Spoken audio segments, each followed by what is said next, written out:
1-2-1-2, I go by the name of DJ What, and you're now listening to the original Jeek Podcast. Let's go!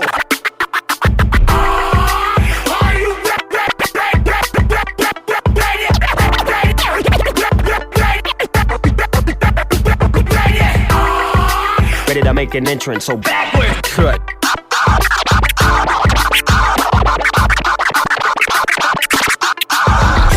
Come on, cut for me. Oh yeah. Whoa, slow down. Whoa, speed up.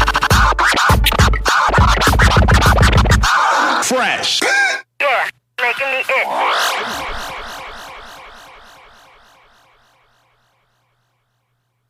What up, Jeeks? My name is RockinMrMagic, and welcome to another episode of the original Jeek Podcast, the best conversation in jock and geek culture. On the deck for today, we got some fun stuff to talk about. We've got the 2023-24 NFL playoff wildcard weekend. We've got some NBA news, a little gaming here, some Echo on Marvel, on Disney Plus. So we're going to jump in. But before we do, let me welcome back previous guest and actually officially recurring guest to the show, the one and only author of multiple titles. I mean, this guy's got so many things on his list, it's going to sound like a Game of Thrones intro, you know. First of his name, the one and only Greg Burnham. What up, what up? What up, G? Welcome back. So let's jump into a little basketball news. We had the 2024 Hall of Fame nominee list get dropped. And I'm wondering from you, who gets in? So some notable names that were on this list start with the 2008 Men's Redeem Team, the one and only half man, half amazing Vince Carter. We've got Simone Augustus, Rick Barnes, Penny Taylor, Cheryl Ford, and in a very surprise nominee, Bill Laimbeer. Yeah, man. So, you ready for me to go? You want me to go? No, good. So my question: who gets in? I mean, so Simone Augustus, she should be a lock. She's one of. I mean, it's not just, for the LSU stuff, you know what I'm saying? But she's like her, this is why I love talking to you, because you know basketball, like on a deep level, like the intangibles, like her impact on the court, even when she wasn't scoring. Like, I just feel like she's one of the best, female basketball players that I've seen. Vince gotta be a lot. I love Vince. I don't have nothing against him, but except for the fact that I just don't feel like he ever maximized his his ability, man. You remember, what was that? Was that 99? The playoff where it looked against like the Sixers? Yeah, but I mean, just that whole run where he looked like he was getting ready to take over the world and be the guy. And, yeah. And then I feel like, that was the pinnacle. And even though he had great years, that was that point, where you're looking like, okay, he's next. You know what I mean? Right. So, yeah. No, Vince was clearly the man. That 2001 especially, where they took the Sixers to 6 or 7 in the semis, and Vince was going off, and he was definitely looking like he could be the franchise player of a contender, because prior to that first couple years, he was just the franchise player for relatively still an expansion team, because they were only 3 years old when Vince got there. So no, the expectation wasn't very high, and he was the face of that team.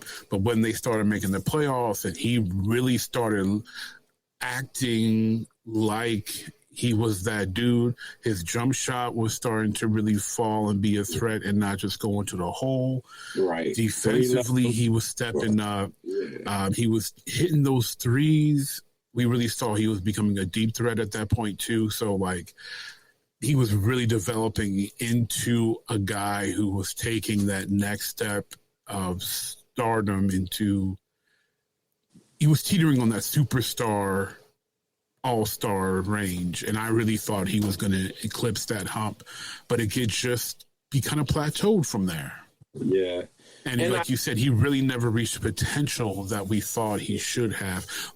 He had like a world, like he had the world in his hands, like athleticism. We didn't know that he had a jump shot coming out of North Carolina. No, we did not. I don't remember a single jump shot Vince took at UNC. He was a slasher, cutter, like all that stuff. So it was like he was just constantly showing us stuff that we didn't, we hadn't seen. And I just think, the whole thing with him, graduating and then flying back to playing the game. While I don't, I think that it's cool, you got your diploma, all that kind of stuff. But that just kind of showed that life wasn't all about basketball for him. And, let's be honest, the maniacs, Kobe, Jordan, and them, it's like, yeah, man, I can get that diploma anytime, man. I'm right. Gearing up for this game. Like, it's a piece of paper.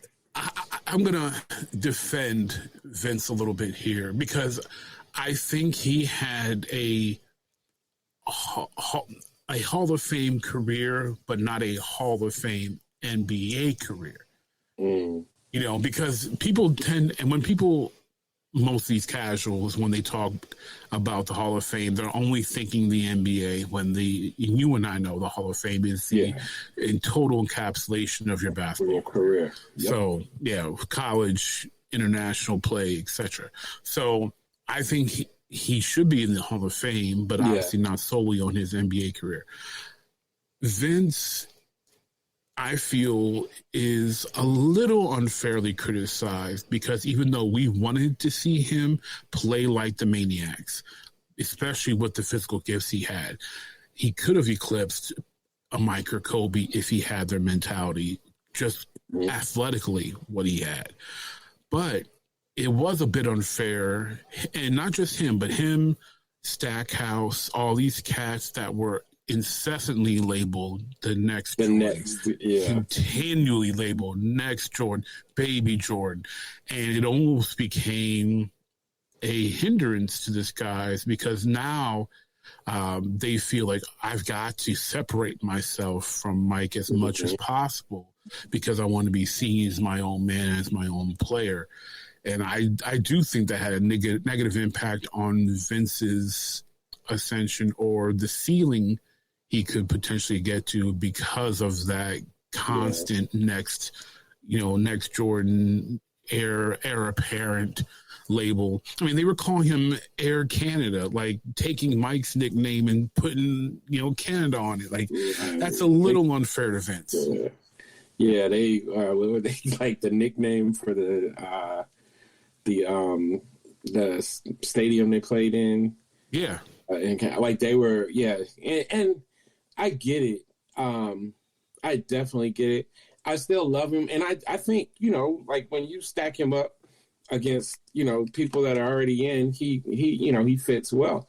It's also like I love what he did towards the end of his career, where he bounced around, from team to team, but he could have gone to contenders. He didn't want to, I think he was making a statement that, I'm not just going to try to chase a championship just to say I have one, when I'm averaging 5 points a game or something, Right. And with that, like, because he was here in Atlanta for a little while. I actually got, some footage of him, like, at his last game, or his last season, not last game, I'm sorry. And I would watch, because I was going to Hawks games a lot pre-pandemic. and I would watch him like bring guys over to the side, and he was like a mentor. And there was one game, I'll never forget it, because I wanted to run into the stands and fight. So Cam Reddish, I can't remember what he did. Cam was struggling. It was his rookie year, and it was a struggle. And one of the assistants like tore into him. Like I don't like to see that at any level, especially with a kid who's struggling with confidence. And this dude, I'm talking about, it was like very visible. And he's screaming at him. The head coach ain't even saying nothing, and then, Cam like walked down to the bench, and it was like Vince grabbed him and put his arm around him and talked to him like with respect. You know what I'm saying? And I thought that was super cool. So like the mentorship, there's like, we're seeing it now. Like these kids don't have veterans to teach them. They don't. Yeah. The NBA used to like make sure they had vets and guys. You had an assigned vet. Yeah. And now it's like your vets are like 5-year guys. Yeah, that's true. So, Vince had one of my personal favorite Twilight careers near the end of his time. I personally, selfishly, because of my love for Vince, wanted him to get that chip before he went out. And he was playing at such a level where I felt if he did go to a contender and win, it wouldn't have been looked at like a Mitch Richmond or Gary Payton type situation where it was like, man, he was hardly on the court. But the way and level Vince was playing at, in my opinion, it definitely would have been more like closer to a Glenn Rice situation where he earned that ring. He didn't sit there for it. It wasn't John Sally on the Lakers type ring. It was, I was actually on the court. Like Richard Jefferson on the Cavs type of thing. Right. Like RJ on the Cavs. Exactly. Like I'm a veteran. I know my role. I'm contributing offensively and defensively. And if you take me out of the picture, we probably don't win. I'm not the star. I'm not the main cog. But without me, it doesn't work. That's definitely a good, because if RJ doesn't ball the way he balls that year, they don't win that series. Right. So that's what I wanted for Vince. But the way he went out was fantastic, except for one caveat. I wanted him in that dunk contest the last year because he still could have won. No, dude, like I would watch him like in warm-ups. Still getting up, man. It's just like he would even say, he was like, I can still get up there, and we've experienced this. Yeah. Still get up there, but it just hurts when I come down. And so, but yeah, he was still, that would have been wonderful, man. He had 42, win the dunk contest over these 21-year-olds. Yeah, stamp it forever. Like, all they do, now is talk about. He's one of the guys I use, and I know let's get back to the thing, but when these people be like, man, the athletes are so much better today. Oh, yeah. I'm like, dude, I was watching this man at 42 playing at 6'5", playing power forward. Right. And and still being quicker, like still having like a burst where it's like when he really wants to go, he can go. You know what I'm saying?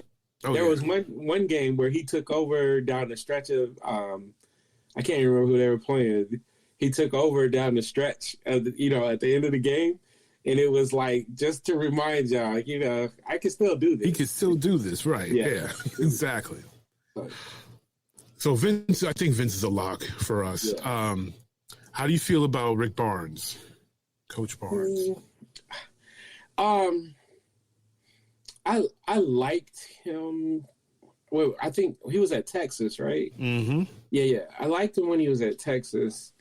I don't think I could. Yeah, that's how I feel. It's like, if he gets in, I get it. If he doesn't, I get it. Because as good of a coach Coach Barnes was, can you really say how big his impact collegiately was? I don't feel like he maximized his, like his players or his teams, but he was a solid coach. Oh, absolutely, yeah. He was one of those bigger name coaches that just didn't seem to get over the hump. He was good at recruiting, getting guys. But yeah, I don't feel like to me, he was Roy Williams at Kansas. Great recruiter. Yeah. Get your team to the, Elite Eight and lose. Yeah, that's fair. That was Roy Williams at Kansas because he couldn't really do it at there until he went to UNC. He wasn't winning. Yeah, it's true. And it was so Roy, my problem with him was the way he wanted to play basketball. Even at UNC, he just got maybe, he had a slightly better crop of athletes, but that style, where it's kind of the Dean Smith style. Well, he's a Smith guy. Yeah. Yeah. When it worked in the, the 80s, but the 80s and the 70s, but that, when you got killers, man, you got to, let them be killers, because that spread around, everybody scored 12, 13 points. When it's time, those big games, I need my killers, lubed up and ready to go. You know what I'm saying? So no, I hear you. You remember that they said the only person that could hold Mike under 20 a game was Dean Smith. Right. So, talk to me about your thoughts of Penny Taylor or Cheryl Ford getting in. So I'll just be honest. I don't know much about Penny Taylor. I know she's on the international side. Okay. For her play. So she'll probably get in because they be, international people seem like they have an easier chance. They get in. Yeah, that's pretty true. Yeah. Cheryl, I think, she was solid. I never looked at her like she was on that level with the beast, but she had some good years. She had some, okay.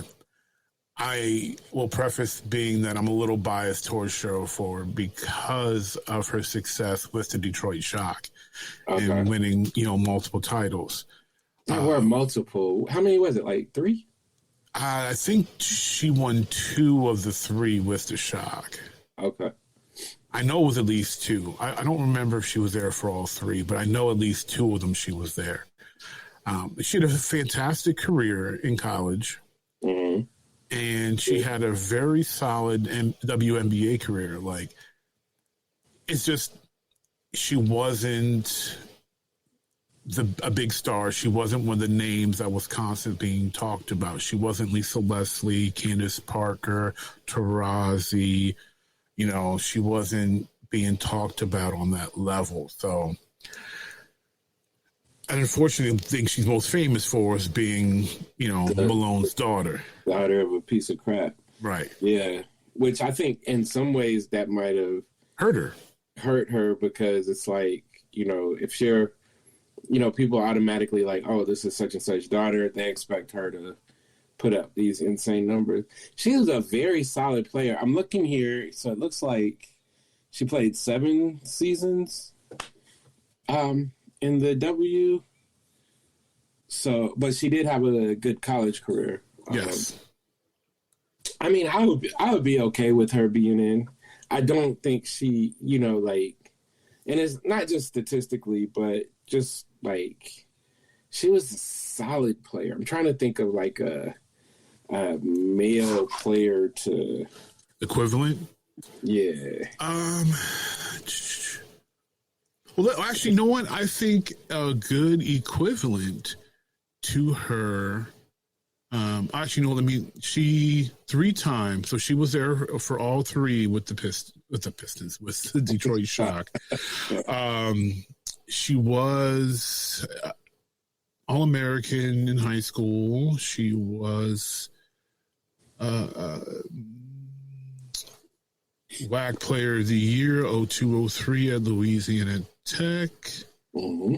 4-time All-Star, 2-time All-WNBA second team, All-Star Game MVP, Rookie of the Year, 2-time rebounding champion. So accolades-wise, I was going to compare her to her former coach in Bill Laimbeer. But she has more accolades than he does. Yeah. So I really can't make that comparison because she's got more on the accolade side. And also, I guess because it would be, to be fair to her, she did have a career post WNBA playing for, UGMK, I can't pronounce that. CCC Aqua Park Poco Wiche, Beretta Familia Chic. So she played professionally up until 2013. Right. So and she so went then, from, I wonder, I wish I could find out what the deal was, because looking at the stats, it wasn't like she was significantly dropping off. Yeah. I know back then they weren't getting paid anything. And so she could have stood to make more money, over there. So maybe that's it. But yeah, I say put her in, especially with the championships. And she was a solid, I know specifically, when we were, coaching girls, I would give, kids, or not even coaching, because I would coach boys, but there would be girls there too. So post play, post defense and post offense, her footwork was good. mm-hmm. She was one of the people that I would be look at, check her out. So that's always something I do, because there's great players that, it's you would I would never tell anybody to study Allen Iverson, you know what I'm saying? Because you the physical gifts that he has. You're born with that. Either you have it or you don't. Yeah. Right. So, I'm okay with her being in. Okay. The last one, Bill Laimbeer, in or out? So here's my thing. And he's not the first stretch 4. But technically he would be the first stretch 5. He was a center. But he wasn't always a center, though. Now, he played center, if I'm not mistaken, majority of his career. In Cleveland, too, I think he was center. So he was a 4 a lot, because James Edwards was starting. Edwards didn't start until 1990, when the expansion draft took Mahorn from us. Then James Edwards became a starter. Really? Yeah, because Mahorn was our starting power forward in 88, 89. And then 89, 90, James Edwards was starting because we lost Mahorn to the expansion draft. You're right. Don't talk to me about my Pistons now. No. That's why you're helping me unlock some stuff. But and according to Basketball Reference, he is listed as a center through his entire career, Cleveland and Detroit. Bill? Yep. Yeah, I see that. Okay, so he's a stretch 5 then. Yeah. I guess probably the OG stretch 5. I guess I always looked at him because he would, especially if you had Mahorn or Edwards, it seemed like Laimbeer would be more active on the perimeter, defensively even. I would say no to that, because people forget how underrated Mahorn's lateral quickness was. He wasn't known for it, but he was a better lateral defender. And there were times where Mahorn was checking Bird and these other guys. Yeah. I remember that. Okay, well, either way, because I feel like this stretch big guy is he's the beginning of what we see all over the place today. Yeah. He wasn't stretched, he was actually a threat from outside. Oh yeah. Definitely a threat. and like a really good spacer. He was an excellent rebounder. My thing is, like, if a guy, like, I know he hasn't got in yet, but they keep calling Draymond a Hall of Famer.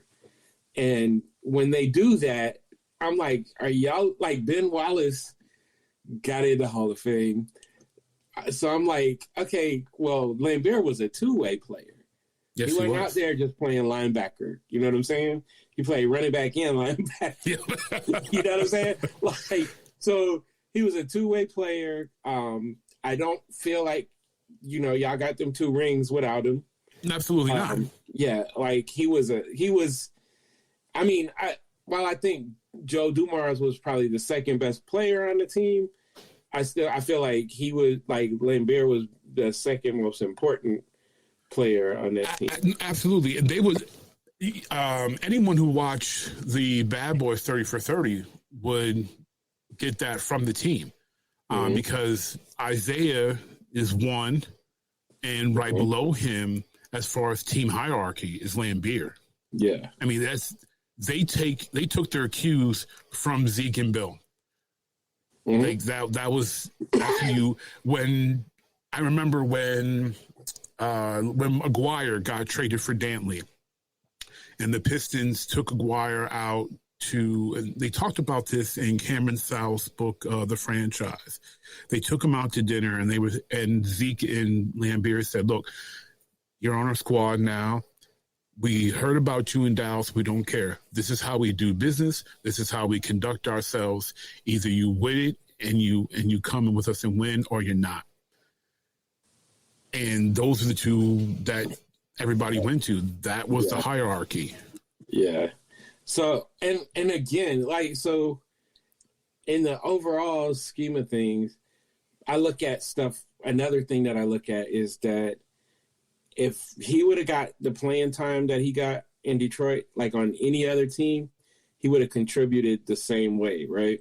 Oh, yeah. Whereas if you take, like, say you take a Draymond and you put him with the Heatles, you know what I'm saying? He ain't in the league anymore. You know what I'm saying? Like, I feel like, so that's my thing. Whereas I could argue against Bill, but y'all telling me, and I love Ben Wallace. I love, him coming from the HBCU. I love, but come on, man. Like, he was like the biggest offensive liability. You know what I'm saying? Like, well, let's pump the brakes on biggest. No, there is a lot worse offensive liabilities than Ben Wallace. In the Hall of Fame? Not in the Hall of Fame. That's what I mean. Like, but I mean, I'm not mad because HBCUs, Well, we know Ben got in because of the 4-time Defensive Player of the Year. Yeah. The shot blocking titles. I think he has a rebounding title. And then he's got 3 or 4 All-Star nods. So that's what got Ben in. So if we compare that, and he has the championship, if we compare that to Bill's a 2-time champion, 4-time All-Star, 1-time rebounding champion, average, I'm rounding up because 12.9, 13 points a game, 9.7 rebounds, so 10 rebounds a game, and 2 dimes a game. So average a double-double. Shooting 49.8%. Shooting 50% from the field, 32% from 3. And here's the thing that makes Bill, and why I call him the OG stretch 5, because 50 from the field, 32, you could round up to 33, but we'll say 32 from 3, 84% from the free throw line. Yeah, he was money from the line. Yes. He was like when it was funny. Like we had a summer where we thought this was a lot, but we shot like 100 free throws every day in the back. Just and I would go out there and pretend I was Bill. Even though we hated the Pistons because we were Lakers fans. But it was he was. You didn't want to put him on the line in crucial situations. You also didn't want his ass at the top of the key, wide open, because he was about to stroke it. So that's what, and like you have to consider his post-player career, right? Well, that's the thing about the Hall, because they put you in either as a player or put you in as a coach or as a contributor. Yeah. Because if you talk post-career, the man's won, 3 WNBA titles as a coach of the Shock. And I think he won, I know he went to a couple with the Aces, coached the Liberty. Like, his post-playing career has been fantastic. Like, off of those 2 separate careers combined, there's no reason he shouldn't be in the Hall. But the question is, do we put him in as a player, or does he eventually get in as a coach? I mean, I would like to see him as a player. Like, I always say this, like, can I tell the history of the league and not mention your name? And I don't know, man, because there was 2 championships, but there's like a 5-6 year run where the Pistons was like, when I mean, we already knew about Isaiah, but when he like really, really exploded and was like, okay, he's one of them. You can put him in the picture with Magic and Bird. You know what I'm saying? Yeah. And I don't have a problem with it. I also value like real defense, so he might not have been the greatest shot blocker or anything like that, but but other than that, his defense was fantastic. Right, and like shot blocking doesn't always, like, I learned that as a player when I was when I started wanting to jump and block everything. My coach is like, "Yeah, man, that's a cool block, but you got 5 fouls." Right, and also if you're going for pump fakes, you're getting out of position. You're making it easier from. It was the thing that I couldn't, like. I never really paid attention to until Dwight Howard.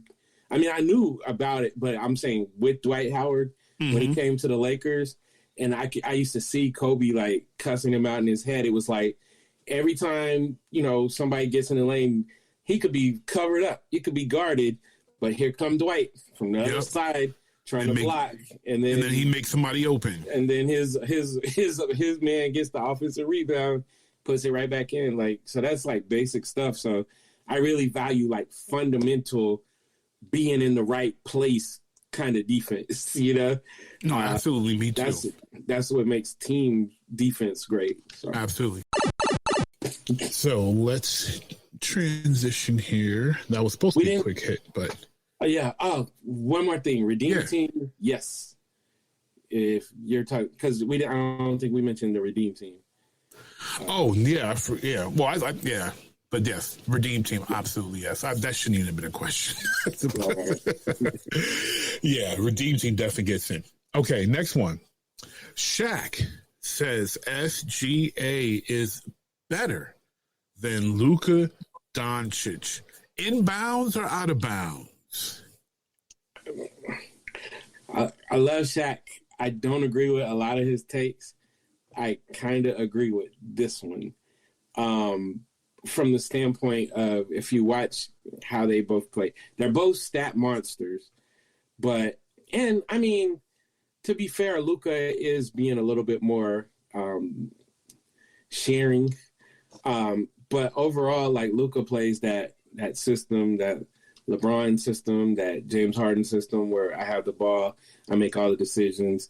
So your stats are going to be there. Yep. I like that Shea can get his stats, and he takes over when he needs to, but he also plays a very complementary style of ball. So you see guys, I always look at it like this, like, who has agency, who has ownership in the offense. And you look at OKC, you got Josh Giddey, you got Jalen Williams, like, who's one of my up-and-coming favorite guys too. So it's like you got other guys. It never feels like, oh, Shea's in the game, let me throw the ball to him. He got to have it. He got to make all the decisions. So for that standpoint, like, I think if you put them up head-to-head, then you get what you get. You know what I'm saying? It's going to be a battle because Luka's a monster. But I like Shea's style of play. I feel like it's more conducive to actually winning basketball. Championship. I concur completely. For me, it's very simple. Which one's a two-way player? Which one's not? Which one, like you said, plays a style conductive to winning team basketball? And Shai's the player I would rather have on my team. Yeah. There's not a situation where I would pick Luka over Shai. And nothing, and no disrespect to Luka, but nothing he has done has shown me that I would pick Luka over Shai. He hasn't done anything to change the dynamic to tell me he's a better player. He's a bigger quote unquote star, but that's more marketing than anything. Yeah, I mean he wrecks your team, but I always look at it like what Steve Kerr did with LeBron. I'm gonna guard you man to man. You go ahead and score 50. But your teammates aren't going to be involved in the game at all. And there was maybe a week or so back, that big game where OKC played Boston. Mm-hmm. I haven't seen people giving it to Drew. You know what I'm saying? Drew was taking it. Derek White was taking it. And then in the fourth quarter, and this is why I think this dude is low-key maybe the best player in the league right now. JT was like, I got him. Oh, yeah, JT was like, I got him. Yeah. JT went and started locking him up. And I saw Shai do something that I just think is beautiful basketball. He is like, okay, this dude face guarding me, 30 feet out. I'm going to give it up and let my guys go, And then Jalen Williams started hooping. And I think the Celtics ended up winning that game narrowly, like in overtime or something. But that's Shai still was ready to come back and get it, down, in the last little bit of time. But it's like, I got other guys that can go too. So, if you're going to face guard me like this, we can both stand out here at the timeline. Right. But yeah, so I just like that. And like you said, there's a lot of marketing.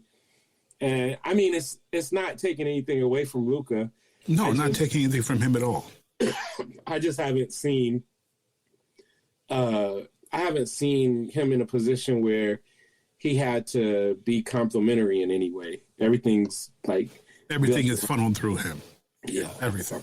Which, it surprises me that that's the way Dallas is doing it, because their previous European star, in Dirk, was a very complimentary player. Yep. Him, Nash, and Mike Finley were very complimentary of each other and all got theirs. And even when Dirk was the star, he was still very complimentary and got his. Yeah. So for them to just do the LeBron treatment with Luka, to me, that's just weird. It's weird to me. Yeah. And I get it. I'm sure he's selling a lot of tickets. I'm watching now, him and Kyrie, that dynamic, I feel like is good for both of them, because he is early in the season, and I believe a lot last year too, Kyrie was kind of the dude that would take over in the fourth quarters, because Luka's known for failing in the fourth quarter. Right. So I feel like that, but you are starting, last night, even though we beat them, I don't know how, because we suck, but I was watching Luka's set some screens off the ball and do some different stuff off the ball. I'm like, okay. Oh, wow. I didn't know he knew how to do that. Yeah. J-Kid is, he's working on him. The scariest thing for me was Dallas. And I saw it the other 3 or 4 games ago, I think, where Kyrie and Tim Hardaway went off. They both had 40 plus. Yeah. And were both above 50% shooting. I was like, you can't do nothing about that. Yeah. Yeah.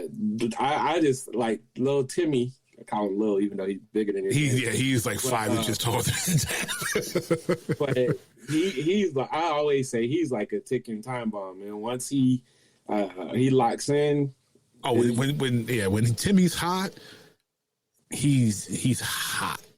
Yeah, last night he was not so hot, but he kept hoisting it up. He's not going to not shoot. And right. I think that was his problem. I think they need a third star and not a superstar. I think they need a third solid star. And Tim is too inconsistent to rely upon to be that third star. He's got the talent, but he's not consistent. So I will say that the Grant Williams pickup has been pretty good. He solidifies like his position defensively. He can hit that open shot. Yeah. And while he isn't a star, he is a star in his role. Yeah, he wasn't a star at Tennessee, but he was a solid player. Yeah. And, with Boston, he was a very important part of what they were doing. And then this Lively kid, I wish we had one of him. So we're seeing now, like, there's these certain guys that are, they're self-starters, right? Yeah. They come out, it doesn't matter if they're getting the ball, none of that stuff. They play with high energy, high effort, and like a good attitude. OG Anunoby is one of those guys. Somebody I was hoping my Pistons were gonna pick up, but I think everybody was hoping they could get that dude because you don't have to call plays for him. He just go out there. He's like when Matrix was young in Phoenix. Yeah. He's gonna get you 20 and 10, and you don't have to run a single play for the guy. And this Lively kid is kind of like that. He's, they got him playing center. He's very athletic. He's got good feet, good hands, and he finds his way where he's supposed to be. So he's catching lobs. He's getting offensive putbacks. So I like him, but I think they might be a year away. But if they get into the playoffs and if their interior can hold it down, to a decent level, we know that their perimeter guys can put you to bed. So true that. I think it's a matchup type of thing, but also they're just the Mavs are just a bit small though. Yeah, that's what I was just going to say. I would like to see Luka, especially in the fourth. I would like to see him go to the post. I know they don't do that. That's a foreign concept. Yeah, but I would, because ain't nobody dealing with his body. You know what I'm saying? Like, he's wide. Yeah, I mean, he should. I mean, if I was coaching Luka, come fourth quarter, I turn him into Mark Jackson as a point guard. Just back him up, get there, put your back to him, and run the offense through that, just like Mark Jackson did. And they can't guard you. You're too wide. You're strong enough, so you can score if you need to. You can distribute from there because Luka's got great vision. Great vision. And it's like that's what I would do. Back to the basket, mid-post, high post, and let Tim slash. Let Kyrie catch the ball at the top of the key if Tim slashes through doesn't work, and let Kyrie create from there. And then if Kyrie can't get his shot off, get it back to Luka, with 6 seconds left in shot clock to make a decision. Yeah, just penetrate the defense. I was watching them last night. They're down kind of big, and it's they're trying to get it back just by shooting threes. I'm not, of course, they're going to shoot threes, whatever, but there's, draw the defense, pull the defense in so you get, shots. But they're just going to shoot threes instead of, taking the ball to the basket. I don't understand. I know it's a copycat league, but I just don't understand why everybody copies when you don't have that personnel.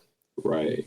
You don't have those shooters. You're not going to shoot your way back into a contest. There's a reason why for most of the lifespan of the NBA, you cut down a lead by stopping the clock.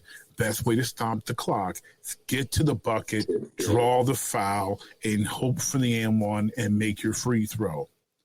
And even now, they're not even So I don't know if you saw the other night, Phoenix, they had like a huge comeback. Yeah, I did see that. They were down big with 6 minutes left? 6 minutes they was down. But like I always like Grayson Allen is the one who sparked it, in my opinion. Oh, God, I hate him. I hate him too. But he started flying all over the place for balls. He got a couple of layups, where everybody else was like just trying to hit the three or whatever. He got a couple of layups. Then he hit a couple of threes, and it's like you watch the momentum shift. But it's like you're not even when dudes aren't even like I watched. It was a Laker game, unfortunately. I watched about a week ago. I remember counting like 5 times down the court where AD didn't touch the ball, where there was nothing like. There were no significant touches inside the 3-point line at all. And I'm like, I don't know, man. That's just bad basketball. Speaking of bad, I'm going to ask your opinion. I know you're not a big gamer, but I know you have an opinion that when it comes to things being released, being recycled on us, especially when it comes to media. So the popularity of The Last of Us exploded, especially last year with the show on HBO. And The Last of Us Part 2 is supposed to be what the next season of the show is based on. So the developers have decided to remaster The Last of Us Part 2, the game, which drops tomorrow, January 19th. With so much other content out there, gaming-wise, do you think we should have a remaster of a game that was just on the PS4 that you can play on your PS5 with nominal, and I mean nominal, graphical difference? All right, so I can't be a hypocrite because I bought the remastered Gears of War. Like, it came out, like... that's my favorite game. So anything with Gears of War, I'm going to buy. So, I mean, I get it, especially if they feel like it's a way that they can, capitalize on, from a money standpoint. But if it's something the fans want. So, like, I never played Final Fantasy. When they remade 7, and it was during the Panini. So I had a lot of time on my hands. So, when it came out, I got it, and I loved it. I used to make fun of my brother and them for playing it all the time. Oh, look at you. Look at you playing the RPG. Call them nerds and all that stuff. But, yeah, so, I mean, if it's going to, I just don't know. Was the game like, not heralded? Was it like a bad game or? No, like that's the thing. Like, it wasn't as loved as the first one, but it wasn't a bad game. Like, to me, I understand you strike with iron's hot, and it's a business, and we live in a capitalistic society and all that. But there's other projects that money could have gone into that people have been waiting for, and hoping for, and then just to put that into remastering a game that's 3 years old. It's maybe 4 years old. I mean, yeah, something like that. It's not that. I don't remember. I'm gonna look it up real quick. Last of Us Part 2 came out in, I want to say 2020. Yeah, June 2020. So it's not even 4 years old yet. Yeah. And I mean, that was during the pandemic, right? So, time is different. Yeah, that sounds like a money grab. But that's the thing where people, are going to vote with their dollars. Like, I don't know if I would be waiting for a new game. But then again, like Grand Theft Auto is. Oh, don't even get me started on Rockstar. They still, but it's like I needed to blow off some steam. I hadn't played that game in probably like 2 or 3 years. And I put it in just to steal cars and then pimp them out. And I was like, man, they made a lot of upgrades to this game, Oh yeah, a lot done changed in all these years. Yeah, like some of the cars, I was like, I never seen that car before. Oh yeah, they've done a lot. But yeah, so I mean, if you're gonna milk something, at least milk it. Like I don't know, it just the fact. I know one thing. I'm gonna fully own my old man hat because I've watched the gaming industry change so much in the explosion of gaming and its popularity. Because I remember when when Rockstar released Grand Theft Auto 3, Vice City, and San Andreas within the span of 4 years. Yeah, it was like they were coming almost every year. Yeah. And then we got Grand Theft Auto 5 on PS3, and then we got Grand Theft Auto 5 on PS4, and now we have Grand Theft Auto 5 on PS5. We won't get none of these grays. Yeah, none of these grays were here. And now we're gonna get 6 in 2025. Yeah. And we might not live long enough to see 7. Right. Like, so like for this, to me, it's just like, there's no need for a remaster. It's just, I don't know. To me, are you really going to recover your costs that much? This is my thing. Like, it depends on how much they're putting in, because if it's a remaster, they might just be fixing, I mean, of course they're going to make it look better overall, but those, with now, like some of the stuff that they have, you can, like, those are filters and stuff, you know what I mean?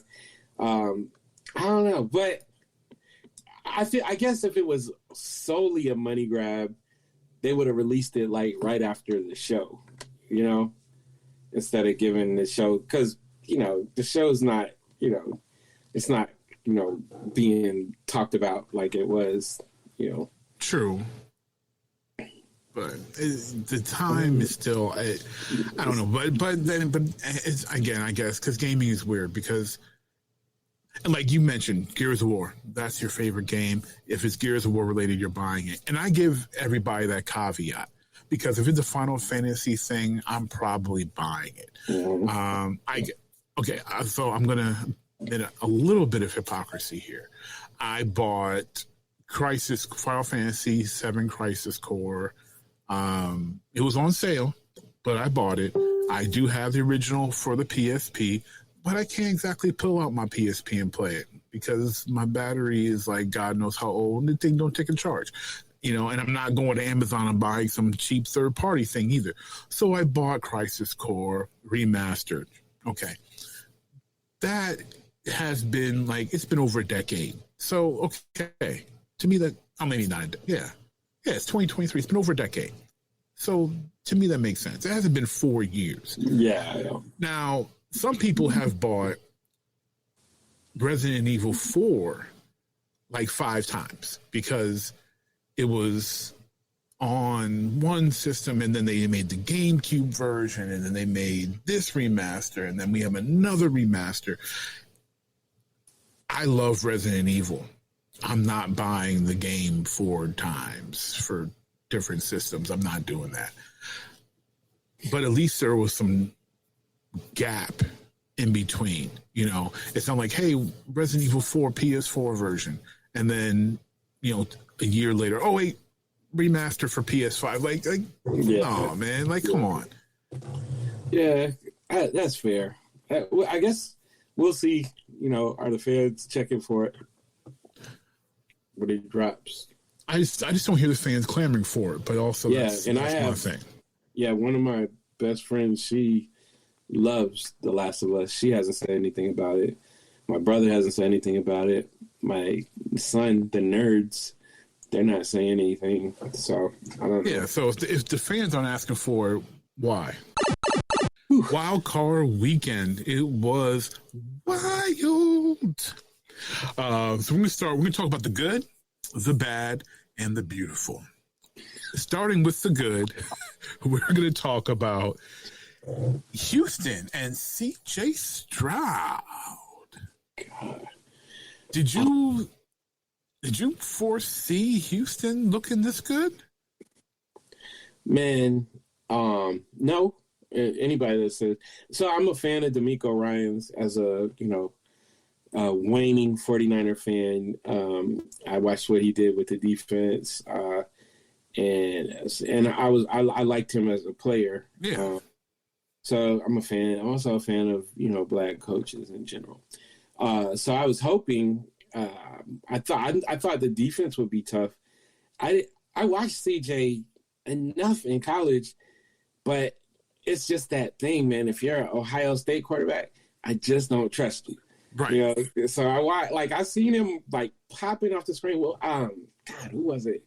It was a game late last year where I was like, oh, this boy, he's hell. Like he's with it.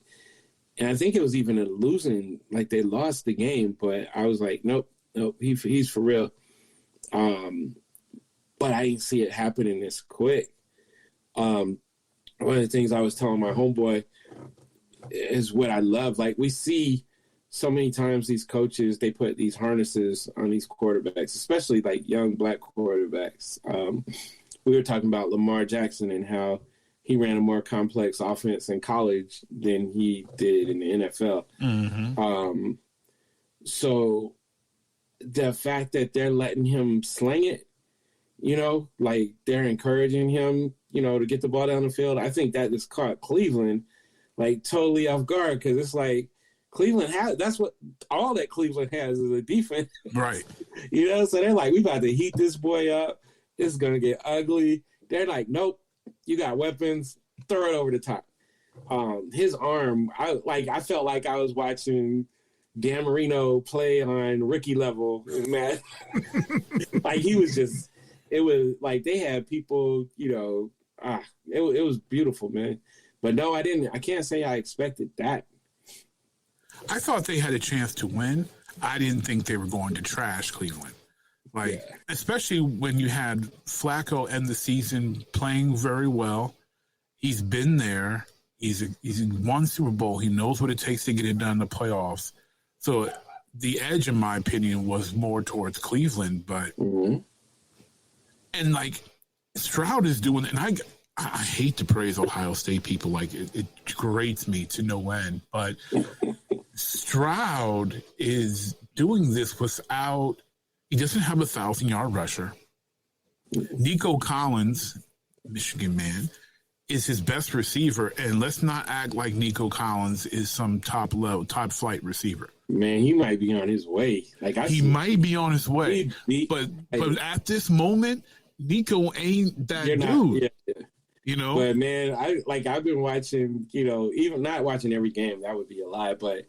Like watching clips because it was a game earlier this season where he was like just popping, and I did watch, and so I started looking into him, and he beats people on there, not just deep, but like he's a hard cover. And his breaks route running has improved a lot. His breaks are crisp and clean. Like he's really getting good separation, but he wasn't doing that. He wasn't last year. Yeah, Yeah.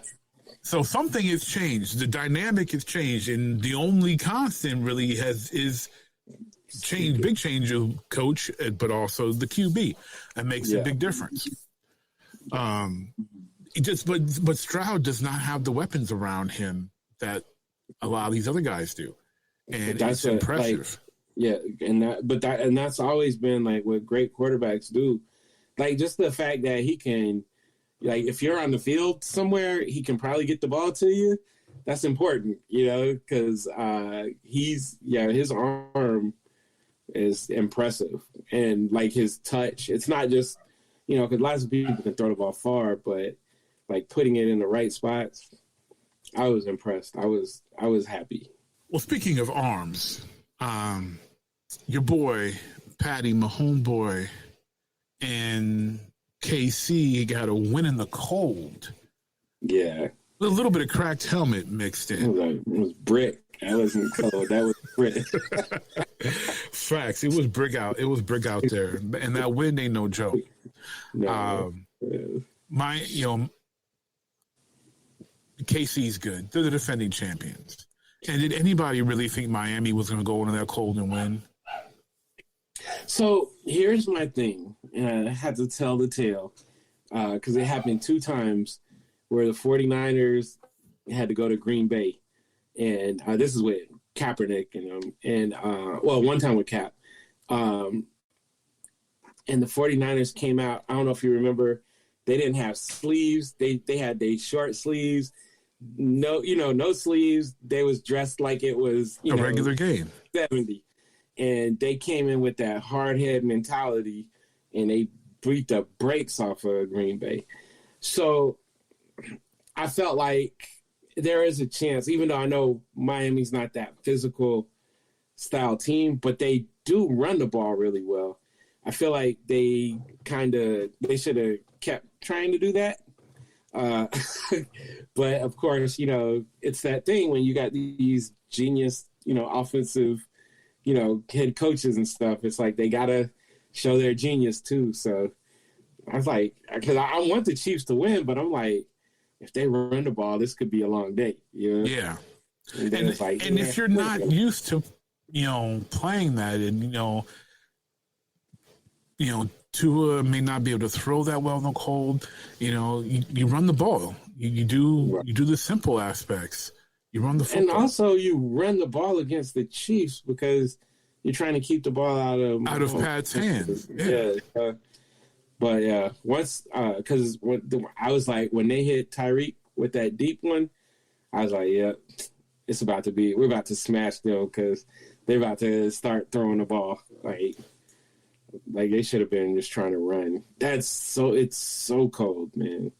Yeah, that was not conducive for Miami winning. But you have to be prepared for that. Yeah. You're not going to be able to go play in a dome everywhere. That's just, or in warm weather. The bad. The NFC East showed up this wild card weekend with Dallas getting. Oh yeah, I shouldn't say they showed up. The NFC East made an appearance. That's the strike showing up. With Green Bay just demolishing the Cowboys. Like the fact that we are recording this on a Thursday and Mike McCarthy still has a job is just mind-boggling to me. Man, I didn't see that coming. I guess I should have, in hindsight. But it looked like they knew they were going to win. That's how I look at it. And they didn't even like that. I think that they came in. I don't feel like they game planned a lot for this game. I feel like they just was like, we're better on both sides of the ball. We're just going to come in and do what we do and beat them. And I'm not going to lie, because Jordan Love started off the season. It was, he was kind of in and out. Mm-hmm. So I stopped paying attention to him because not because I hate him, but, I was like, okay, this ain't going to be a good year for him. And so I wasn't paying attention to the last 9 games where he was apparently Joe Montana or something, So I feel like they were arrogant, but I think that's part of what the Cowboys are, right? They're arrogant. They because of the fandom and all that stuff, they have this entitlement. They're supposed to be here, but the overwhelming majority of my life, they ain't been, they had a good little run in the 70s, you know what I'm saying? The 80s, they got really trashy, so it's just weird, but I just felt like it was arrogant. So I was like, I'm like, okay, yeah, McCarthy needs to be fired. But then it's like you look at the totality of the season And it's like, if you fire him, who are you bringing in that's going to, set the ship right? There's only two names that you can really say that you're going to bring in that would make a culture shift. And that's either you go for Bill Belichick or you're going for Jim Harbaugh. Those are the only two names that are going to make a culture shift significant enough from what Jerry has established there. Every other coach that would be brought in would be acquiescing to Jerry's demands. Those are the only two coaches that are going to put their foot down and say it's either going to be my way or no way. Right. Because at the end of the day, if you don't like the result, you can fire me. So if I'm going to be up for firing, then it needs to at least be on my terms. Yeah. And I don't know if either one of those guys would want to go for, what Jerry Jones is putting out, That is the big question. Yeah. Who really wants that job? Because that might be part of the reason why Mike McCarthy still has the job, is that no one is clamoring to become the Dallas Cowboys head coach. Like, all the pressure, we were, me and another friend, we were talking about that. Like, there's a lot of pressure that comes. Like, these dudes are being talked about regularly in the football offseason. Like, if you're like Dak, and I get it, Dak has, not shown up in some crucial moments. This game, like, if you've ever been blown out in any sport, or if your defense is offering no resistance, it's like you put, sometimes you can put more pressure on yourself. But then Dak's got all this pressure. Hopefully he doesn't listen to First Take and, like all these, these huge media outlets who dedicate 15% of their day trashing him, Right. Like, even when he's playing well, So, I don't know. It's just like, I felt like that pressure just mounted up on him. I was like, I didn't mean to take a nap, but I fell asleep for a minute. Look, I was waiting all day, like, I can't wait for this game, blah, blah, blah. Man, Green Bay scored that first touchdown, and then I look up, and it's like 21-0. I'm like, wait, what happened? What's going on? So, yeah.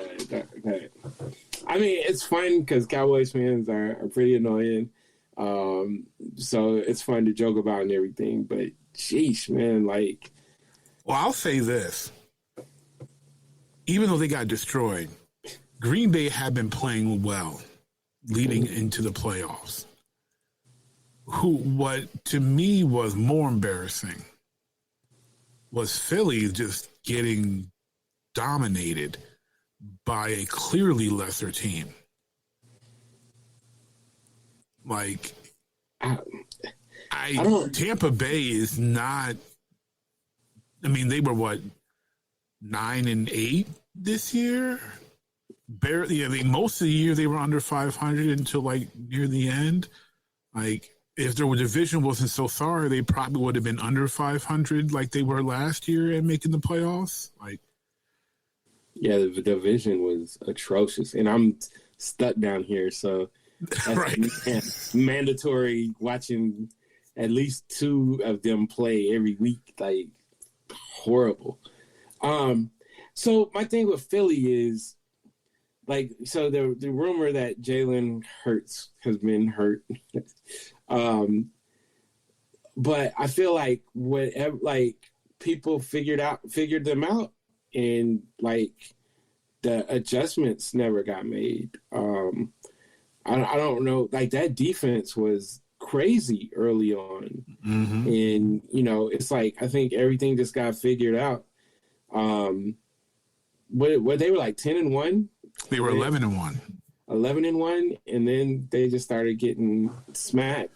Well, here's the thing: that 11-1, and me living in Eagles territory, the entire season they were barely getting by. Yeah, they were 11-1, but it was an ugly 11-1 that could have been easily, 5-6, you know, 4-7. Like, there were some games they eked out because of more talent, you know, lucky breaks. Like, it easily could have been the other way. I thought, you know, especially off a team that looked so good the year before and getting to the Super Bowl, that they would have made adjustments so that they were no longer getting these ugly wins, and they would have started getting solid wins that they were getting last year. And then it went the opposite. They just, other teams made adjustments, and then the Eagles started losing, and they didn't make any adjustments, really. It didn't look like, because they got completely manhandled by Tampa Bay, which even on paper, with Jalen Hurts injured, A.J. Brown not even playing, on paper, the Eagles were still the better team. But yeah, I heard people like calling for Sirianni's job, and I'm like, he was the greatest thing since sliced bread last year. They lost both coordinators, right? You know, in the offseason. So, I mean, I'm like, give him, you know, it's weird because we're in this place now where it's like everybody expects you to win. Nobody considers like the nuance, like circumstances. And then it's like they're so quick that we had it with the Jameis Winston, like Shannon Sharp going on, like telling, you know. Oh, telling the things to cut Jameis? Yeah, like all that. It's like, man, shut up. Like, y'all weren't players, and y'all did some stuff. Like, you know what I'm saying? It's like, that I disagreed with Shannon on too, just because, and you've been in, you know, huddles with teams, like, just because one player, even if it's a leader, says we gonna do this, that don't mean we gonna do it. If he says, you know what, coach says we should do this, but let's get this for our brother, and everyone else said okay. Yeah, like the everybody team did it. Down. Yeah, because if Jameis just wants to do it, he's got to get 10 other dudes to say okay on a football field. It's not like a basketball where I can just take the ball and go do it because I want to do it. It's football. You got to block. You got to be able to get the guy into the end zone. So that was like I honestly, what Jameis did, like, I admired that because he stood in front of the cameras and he took responsibility for it. Yeah. Even though it's a whole team, you know, like, because like you said, I didn't see, you know, one person snap the ball and everybody stands still. They all dove in. We're getting off subject, but yeah, that's what it is now. So I feel like, you know, they just need a chance to breathe. They got plenty of talent, so they just got to figure out how to get it moving back in the right direction. Yeah, it's Sirianni's. They're calling for his head. I don't think it's the right move, personally. I think the Eagles have a concern whether Kelsey will retire or not, and I think he already retired. So he went on his podcast and said he is not officially retired. Oh, okay, cool. Yes, so that was a rumor, but there's still a strong possibility that Jason Kelsey will retire. But it's not official. And that is something that's big for Philly because they need that structure. And right now that structure is clearly not coming from Jalen Hurts. So you need Kelsey, you need a strong personality to galvanize that locker room. And they need to figure out whatever it is that's going on with A.J. Brown. So they've got some locker room issues to resolve. And once they fix that, I think that will help their on-the-field product because what happened to them was embarrassing. Yeah, it was pretty pitiful. Do you think what's happening to Jalen is kind of what happened to Russ? Like, no, because in my opinion, Russ got a bit betrayed because Russ won a Super Bowl. Yeah, well, I'm talking about in Seattle. Yeah, that's what I'm saying. Like, Russ won a Super Bowl with them. Got him on the brink to the Super Bowl. I think partially what happened to Russ, you know, they blame him because he threw the pick, but he didn't make the play call. Nah. I bet if you asked Russ, he would have given the ball to beast mode and at that 1 yard line and ran it in too. And then talking like, yeah, I'm a 2-time Super Bowl champion now. Like I don't think Russ wanted that call. But I'm talking about like the dynamics in the locker room. Like, well, that's what I'm saying. So the result of that call partially is because people blame Russ for that. And the locker room breakdown came post that Super Bowl with Seattle. So, and to Russ shouldering most of the blame, and then it got toxic. You know, Marshawn saying his stuff, Sherman saying his stuff, and you know, and then Earl Thomas, who was like, I don't know if I want to play with y'all no more, and Cam was like, I don't know if I want to retire or not now, and it all broke down. But it started with that questionable call, but that should have been on the coaches, not on any of the players. Russ did his job. He threw the ball where he told him to, and it wasn't a bad play. It wasn't a bad pass. Malcolm Butler jumped the route. He knew, you know, they scouted well. He did his job. Like you can't blame Russ for that. Yeah, so it's different. I would have checked out of it though. I'd have pulled a Jameis. Well, but it's different because like that. The locker room with Jalen Hurts is. There were a couple of times in some press conferences this year post game where it was like, you kind of throwing your teammates under the bus here, Jalen. Yeah, you know? I heard. Like listening, and this is what I was getting to. Like I heard a couple times where it was, you know, it's I when it's good, and it's we when it's bad. When it's bad, and you know, but you never know what all is going on. I also know, you know what I'm saying, the way he was brought into that organization and kind of treated like early on, I didn't like it. I didn't feel like it was good for his development, and that he really developed himself to get to the point where he was last year. So I'm just wondering. I hope not, because I like the kid. I like, you know, again, I like the story. Mm-hmm. You know, getting supplanted in a championship game in college, and because you couldn't throw the ball, right? And you go to another school, and all of a sudden you can throw the ball. You know what I'm saying? Like, it's just you terrible evaluators of talent, man. Well, I mean. It's funny because he got replaced by Tua because he couldn't throw the ball. Now he's a bigger name in the NFL compared to Tua, and people look at Tua and say he can't throw the ball.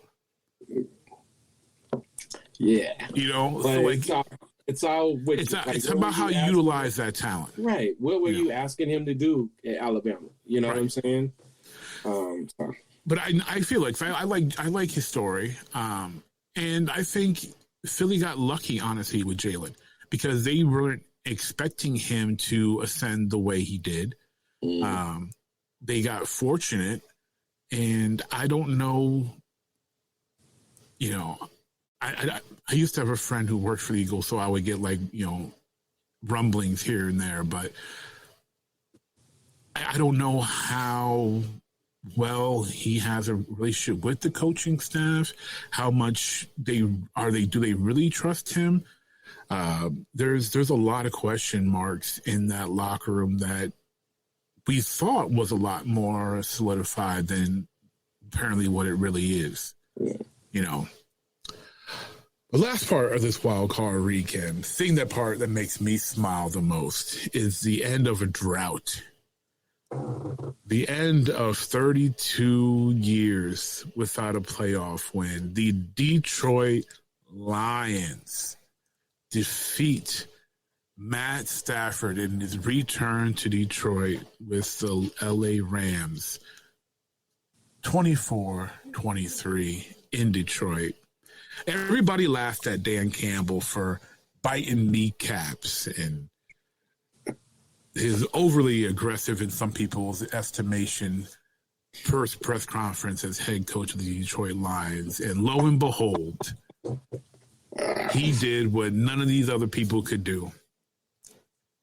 Won a playoff game in Detroit with Jared Goff, a castaway.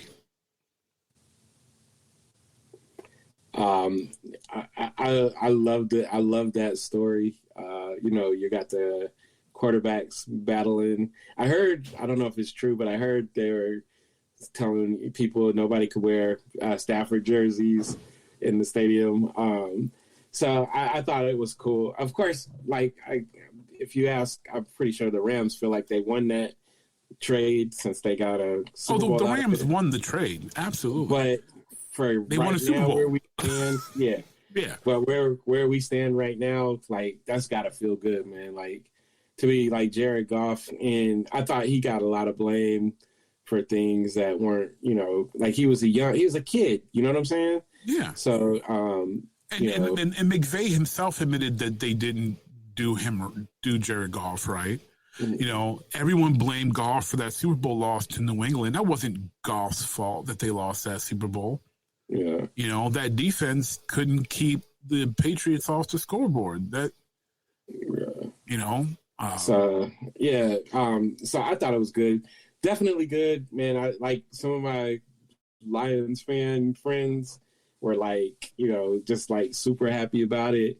I never was a hater of the Lions because, they had Billy Sims, and then when Billy left, they brought in another number 20. Barry, number 20s. And Barry's like my favorite running back, one of my favorite players ever. So I've always, had a space in my heart. And let's be honest, like the uniforms. Fire. Yeah. So, the helmet, like all of that. So I've never been a Detroit hater. But yeah, it was good to see, man. Like coming down to the very end like that. It was a really good Oh, thing my heart pressure was not good for my heart pressure. My blood and the pressure. thing about it, I'm not trying to, go crazy or anything, but the way they play football on both sides of the ball, they have a chance to beat anybody in the NFC. And they have a chance to be in any game that they. But don't go crazy now. I'm being honest. We should beat Tampa Bay. We are a better team than Tampa Bay. We should beat them. In my estimation, last time we talked, if San Francisco's healthy, no one in reality should be beating them. If San Francisco's healthy. As I've said, I don't believe in Shanahan. I call him Shanahan for a reason. I don't disagree with you on that aspect. And if you can get up on him, if you can, like we saw what Baltimore did to him. If you can get up on him early, he gonna get to calling crazy stuff and trying to, tinker his way through. Sometimes you just gotta line up, man, and bang it out. And so, yeah, I always feel like he, like in any given game, he's for the taking. Well, then that would result in if Green Bay, I mean, not that Green Bay can't beat them because they definitely have the talent, but if Green Bay would beat them and the Lions should beat Tampa Bay, then we're talking about an NFC North, NFC Championship game in Detroit. And two teams that really don't like each other. Yeah, that would be dope. I just wish it would be in the cold because I feel like it needs to be in the cold, in the snow, the frozen tundra. Like that poor reporter who asked, did you see that reporter asking Coach Bowles? Like people are laughing at this reporter. So it's one of two things. And if anyone listening, if you haven't seen, a reporter asked Coach Todd Bowles of the Tampa Bay Buccaneers what he was going to do to prepare his team for the cold in Michigan. Because back home for me in the great state of Michigan, it's been, -2 in some parts. It's been cold. The Detroit Lions have not played NFL games outside in like 60 years. We were in the Silverdome in Pontiac for like 50 years. Ford Field is a dome. There has not been NFL football outside of Michigan longer than several generations, okay? It's been a long time. Now, granted, either this was a sports reporter who does zero homework, or because newsrooms have been decimated. Okay. This is a regular reporter who doesn't know sports, who was sent to cover NFL and put in a tough position because she clearly had no clue where this game was being played. And I give props to Coach Bowles in this. The grace that he handled that, because he could have clowned this poor woman. Yeah, he was just matter-of-factly like, well, it doesn't matter because they play indoors. Mm-hmm. We're going to be outside for 20 seconds getting off the bus. Right. I like it. And he looked more like kind of confused more than like amused. He's like, okay, that's a weird question. It's not college. It's not someone saying, hey, we're going to be playing a game in the big house, and they're used, you're a Florida team. It's not Florida State traveling to Ann Arbor. Right. It's not Alabama traveling to the shoe in Columbus. You're playing indoors. It would be nice if it was a old fashioned, NFC North out in the cold type game. Soldier Field, Lambeau, the wind blowing. But I'll take my Ford Field home advantage. I'll take that. Yeah, you should. The only thing is, like, because we just saw what happens when, warm weather teams go up to play in the cold. Like, sometimes that's just an instant delete. So, but you do, the team is built for, to play in the dome. So, no, that's good. I hope it's a good game. I always, I root for black coaches when it ain't my team. But in this one, I don't know. I guess I'll see when, sometimes you don't know until they line them up. Until they line up. Yeah. But I'm not the biggest Baker Mayfield fan. I am a fan of watching people like kind of redeem themselves. Like, all the way back to, like, remember Vinny Testaverde, you know what I'm saying? Oh, yeah. So I do like to see those stories, man, because the NFL, all sports is so much different now, like from, back in our time. Remember when a guy like Ken O'Brien would be the starting quarterback for your franchise, just period, point blank, and that's with the good, the bad, and all, and you watch him develop into this good player. It's like now they don't give these guys what they need a lot of times. Yeah. And then the kids, you're a kid and you're a scapegoat. But how rare do we see a CJ Stroud? Like how many, like Dan Marino? Like how many times have we seen a dude just set feet on the field and just be a baller? Fox's Nick Wrong. No, that's not his real name, but that's what I call him. Nick Wrong. He said that CJ Stroud just had the greatest rookie season in NFL history. And that's his estimation. I ain't saying that. That's his estimation. Now, I personally think, Dan Marino going to the Super Bowl as a rookie kind of trumps that. But what do I know? It's been a great run. I think CJ has had one of the best rookie quarterback seasons I've ever seen. I will definitely give him that. I'm not going to crown it as the best, especially not right now. Now, if somehow they make it to the Super Bowl and win, I'll give it to him. Yeah.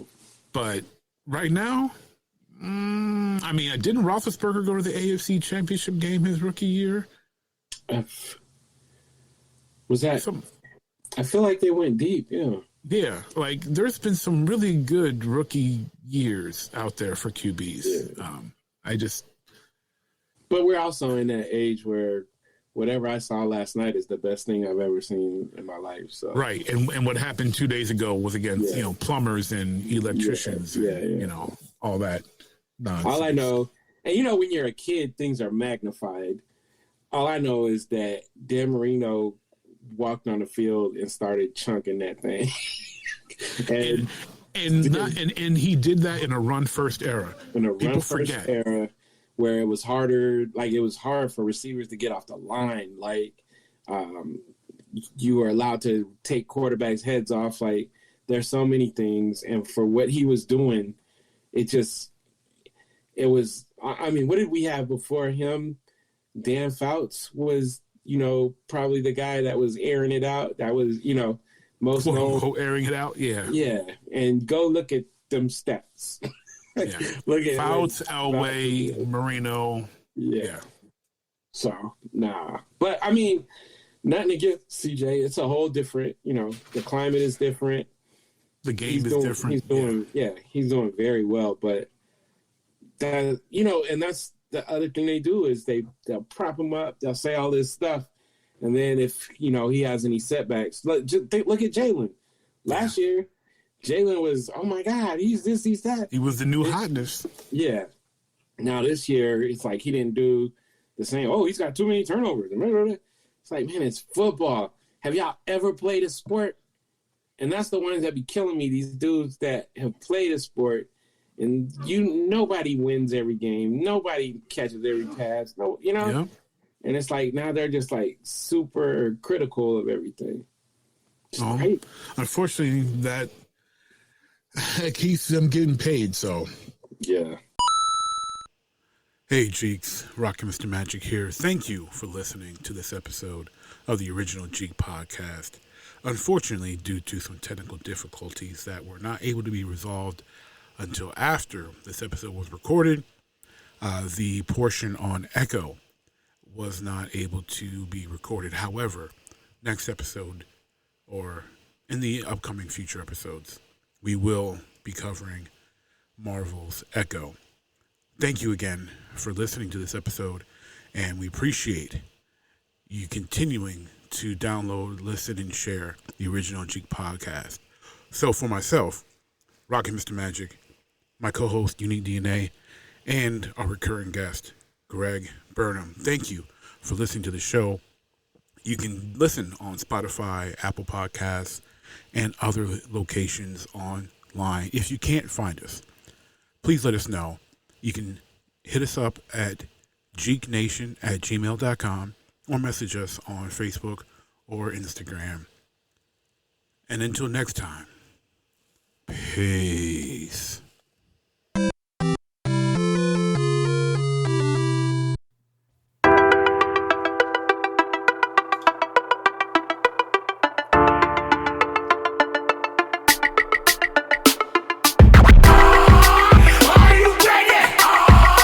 Ready to make an entrance, so backward cut. Come on, cut for me. Oh yeah. Whoa, slow down. Whoa, speed up.